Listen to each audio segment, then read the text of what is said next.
Hey everybody, and welcome back at long last to the Sonic the Hedgehog review series. Now I know the last update to this series was way back in 2015, which made me reconsider a few things before I headed back into it. You see, the first was that I needlessly felt like I'd skipped over the original Genesis games, and this was due to the sheer challenge it would have been to complete them all. Second, a good bunch of the videos have had a green bar on them due to my idiotic past self not understanding how to render a video. And finally, since I was giving both the Spider-Man and Harry Potter series a remake of sorts, I figured why not do the same thing for Sonic. Now, I was hoping to get this series started last year after that announcement of Sonic Origins, which I was hoping would release either late 2021 or, earlier this year. However, since info on that title went dark until April of this year, I managed to secure a copy of the Sonic Mega Collection on the GameCube. Now, I was hoping to use that version for my reviews, but then as soon as I started recording, literally the day of, they announced the June release of Origins, and I just said, screw it, I'll wait. Thankfully though, during the downtime between that month, I got to recomplete Sonic Adventure 1 and 2. Hell, I actually beat Sonic Adventure 2 for the first time. I even started with Sonic Heroes a bit. I actually have 6 of the Chaos Emeralds right now, and I'm making progress towards the real ending this time, so that's good too.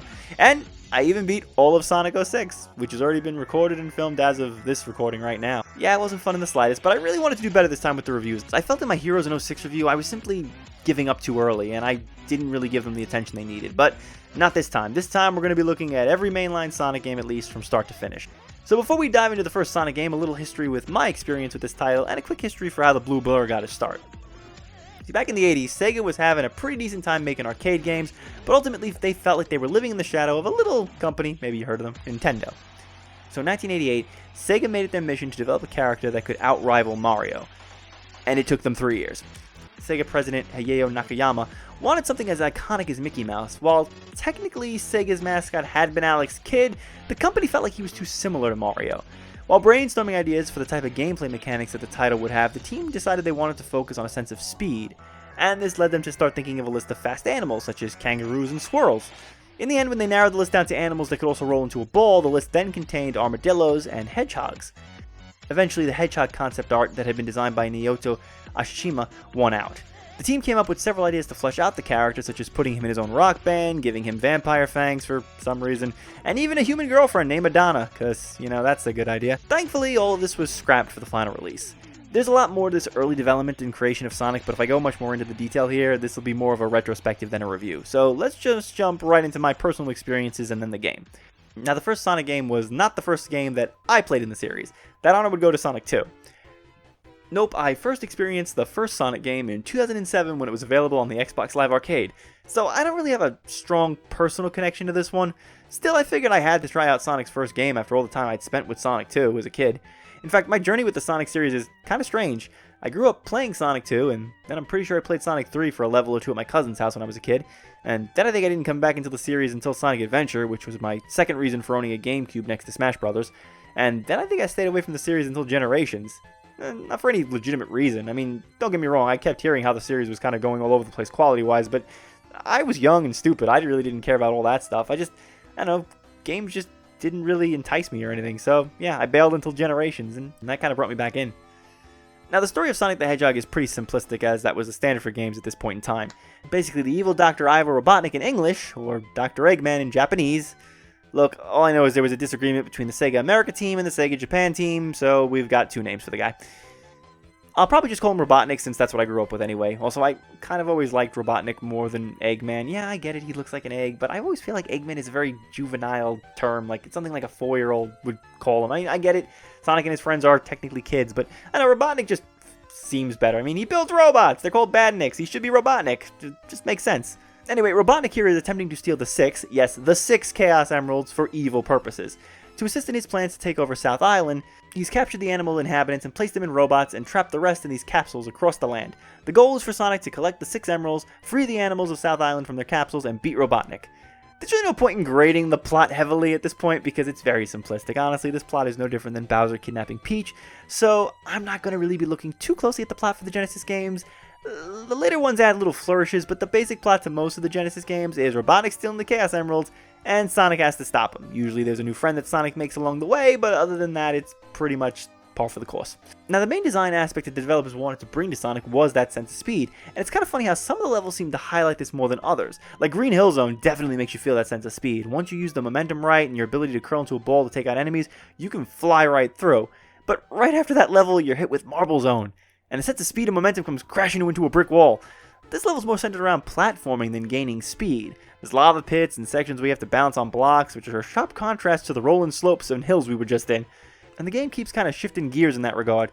There'll be a level where you can gain speed and race to the finish, and then there are levels where that's clearly not the option. Labyrinth and Scrap Brain Zone are two levels that are where it's more about platforming than speed. Especially Labyrinth Zone, as this is the mandated water stage, because the only thing that makes Sonic go slower than a pit of lava every few feet is dunking the guy in water. Either way, the goal is to race to the signpost at the end of the stage as fast as you can, collecting rings along the way. Sonic here has no traditional life bar, rather the rings are Sonic's health. As long as you have at least one ring in the tank, Sonic can get hit all day long. Get hit a second time, and you'll lose a life. Rings are scattered all around, and collecting 100 grants you an extra life. There's also item boxes or monitors that Sonic can destroy to gain either rings or power-ups, or an extra life. The power-ups are just the invincibility shield and the speed shoes here. If you can manage to pair them up together, it's great to just rush ahead forward and not worry about hitting any hazards. All the levels are divided up into 3 acts, and Act 3 ends with a boss fight against Robotnik and some bizarre Hedgehog killing contraption. Most time the fights are simple in structure, as you just dodge Robotnik's attacks and then you take your hit. I particularly like the Egg Spiker boss, since here you have to use these seesaw thingies to either lob the grenade back at Robotnik or Sonic himself. The final boss, the Egg Crusher, is also relatively easy, especially in the hindsight of future fights against the Mad Doctor. Sorry there's no space fights here or mech suits here that you'll be fighting, it's actually very tame for the first go. And then there are the special stages. Oh boy, the special stages. These stages house the Chaos Emeralds. They can be accessed by collecting and holding on to 50 rings and then jumping into the giant ring that appears at the end of the stage. Once in them, the goal is to flip your way around and hit the little gems around the Chaos Emerald until you can grab it. And I'm sorry, but I'm going to be very blunt here. These stages suck.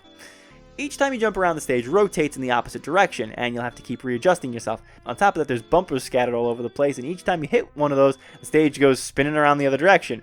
The worst part of this is that to exit the stage, you either have to get the emerald or hit the zone's marked goal. But more often than not, you're going to be hitting several bumpers and go flying into the goal zone, totally by accident.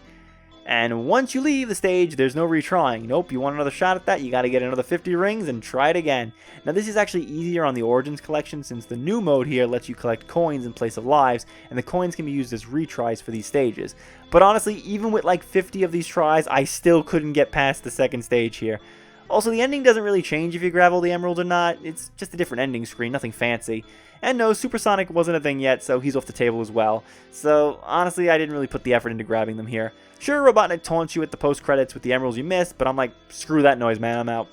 And speaking of the Origins collection, if it wasn't apparent by my prologue at the beginning and, well, the footage, I've been using that version of the game. Look, I have tried to play the original unaltered Sonic games for years, and I just can't. Look, there's just too many unfair moments where I'll lose a life and it'll just snowball from there until I hit a game over. But then this is clearly an issue I have with the game.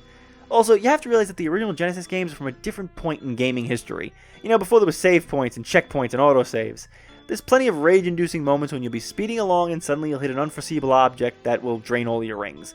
And the boss fights not make it clear when it's safe to go for a hit, so you might die that way too. Sonic the Hedgehog is a trial and error game where you'll learn eventually how to make it through. And this game design was kind of the norm back in those days. You know, the length of the game is pretty short. Hell, you can speed through Sonic's first adventure in about a half hour if you know what you're doing. The life system ensures that you'll have to keep at it until you get it. There's only 6 stages, and each act isn't crazy long, so if the game had save points or unlimited retries, you'd beat the game in an hour. And I did, when I played it on the Origins collection with the unlimited lives. I honestly feel like this is why people hate on the original Genesis games in retrospect. I think they play the more recent modern games, they get upset with that quality, and then they're confronted by the fan base that immediately say, hey, the Genesis games were the best. So they go back and try to play them, and then they have to deal with this steep learning curve and the cheap deaths, the game overs, and suddenly you've got people saying that Sonic was never good in the first place. And no, it's not that Sonic games were never good. It's just that they're a relic of the era that they were made in, and honestly, I still think they're great. Not perfect by any means, but they're fun. Yeah, the cheap deaths suck, and yes, starting over from the beginning when you lose all your lives, that sucks too. But the game is short and quick, and the gameplay is just too addictive to not want to jump back in and try again. Even when I died, back when I first started playing the vanilla version of this game way back when, I was always willing to try again. I never got frustrated with it, and I know not everyone's going to feel like that. Though honestly, just play the Origins collection and you'll love it. I'm spoiling the next reviews here, but playing them on Origins with unlimited lives and retries on special stages was a godsend, and I enjoyed every minute of it. I mean, seriously, quality of life thing that definitely made the games much more playable to me. And again, this is a me issue. I'm sure some people can play through Sonic 1 with their eyes closed, not even looking at the screen. And you know what? Props to you guys. You've got hella skills that I will never have in my life. I'm never going to say Sonic games suck or be upset about it. It's my skill level. I'm just not that great at it, so I need the unlimited lives. I need the level select. I need the retries on special stages. I know some people that can do this completely on one go, and you know what? Great for you guys. It's just not for me. This is a me thing, so don't be thinking that I'm talking for the fanbase as a whole here. This is, again, my opinion. Presentation is awesome for the time. Sonic was unlike anything the world had seen at that point. The sharp 16-bit sprites and the fact that the game didn't buckle under those high speeds that the Bluebird could reach was quite impressive. Each level is diverse and stands out from the last. I like how the game's levels gets more structured as you make progress. You start in these clear green hills, literally, and then as you keep going there's like more man-made structures and buildings and the like the closer you get to Robotnik. The sprite work is great and all the various badniks are unique to each stage, which is also cool. The music is also kick-ass. Green Hills is legendary and still one of the best tracks in the franchise or in gaming history. And the way Sonic Team keeps reusing this damn stage, there's like 100 remixes of it at this point, so that's great. Some people have said the Genesis sound chip wasn't all that great and it kind of crippled the sound of most games, but I love that Genesis sound. It's so 90s if there's any way to describe it. I don't know much about musical theory and how to describe it the right way, but if I hear a Genesis like that twang thing, I know what it is. I know that that's the Genesis sound and it's an awesome sound. That's like the sound of my childhood right there. Spring Yard Zone is the prime example of this sound. I don't know, again, how to describe it, but I know it when I hear it. Now, I'm not the biggest fan of Sonic 1's music, mostly because I didn't grow up with it, but the next time when we look at Sonic 2, I'll have a lot more to say with the music. Overall, I had a really fun time with Sonic's first game. Now, this probably got a lot to do with the fact that I was playing it on the Origins collection and I have unlimited lives. Granted, I still have to beat all the bosses under my own skill, and sometimes with no rings. I also like that the Origins collection doesn't have a rewind feature or a restore point thingy like an emulator, because my ass would definitely be saving each time I did something halfway difficult. I feel like a few more trips using this version, and I might actually want to try the classic mode, which uses the life system again. The game might not totally embrace the high-speed blast processing that Sega loves to claim the game was full of, but I think it's still trying to figure out the balance here. Sonic is about speed and going fast, but it's also about platforming, and this is the early days. So, some levels you get that adrenaline rush of high speed, and some levels remove that and focus on platforming. Again, not wanting to spoil future games, but the early Genesis games are going to keep experimenting with this balance.